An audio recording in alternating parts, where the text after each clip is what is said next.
आज हम diabetes during pregnancy या जेस्टेशनल डायबिटीज़ पर बात करेंगे।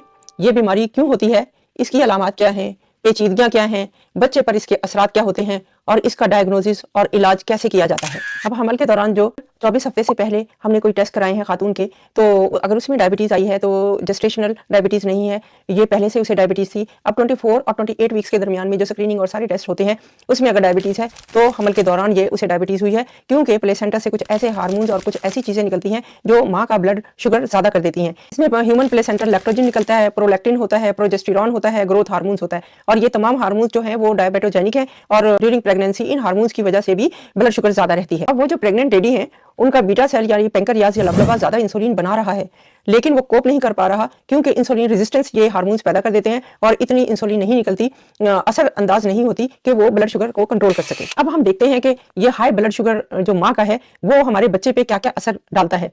इंसुलिन जो है माँ की जो निकलती है वो प्लेसेंटा को क्रॉस नहीं करती, लेकिन जो माँ न्यूट्रिशन लेती है, ग्लूकोज वगैरह खा रही है या जो खुराक ले रही है, वो तमाम न्यूट्रिशन जो है वो बच्चे को पहुंचती है प्लेसेंटा के थ्रू, तो वो ज़्यादा ब्लड शुगर जाता है बच्चे को और बच्चे के जो पैंक्रियाज के बीटा सेल हैं वो इंसुलिन बनाते हैं। इंसुलिन एनाबॉलिक हार्मोन है और वो जिसामत में बच्चा बढ़ना शुरू कर देता है। इसे मैक्रोसोमिया कहते हैं।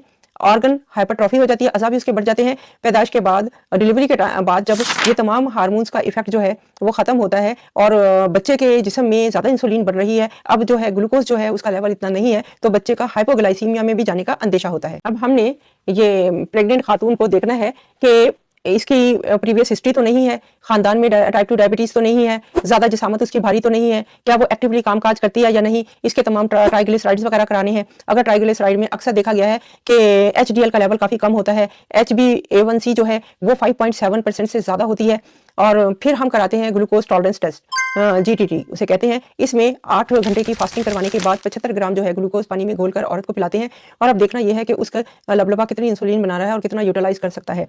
अब इस टेस्ट का रिजल्ट ऐसे इंटरप्रेट करते हैं कि जैसे ही उसे ग्लूकोज पिलाया जाता है तो उस वक्त देखा जाता है तो उसकी ब्लड शुगर जो है वो 92 मिलीग्राम पर DL होनी चाहिए। 1 घंटे के बाद उसकी 180 मिलीग्राम पर डेसीलीटर होनी चाहिए और 2 घंटे के बाद जो है वो 153 जो है मिलीग्राम पर DL होनी चाहिए। अगर इससे आगे पीछे फ्लक्चुएट करते हैं और ब्लड शुगर ज़्यादा आता है तो डायग्नोसिस परफेक्ट है कि ये डायबिटीज़ हो गई है। इसमें HbA1c इतना हेल्पफुल नहीं होता क्योंकि वो हमें 3 महीने की ब्लड शुगर बताता है। अगर ड्यूरिंग प्रेगनेंसी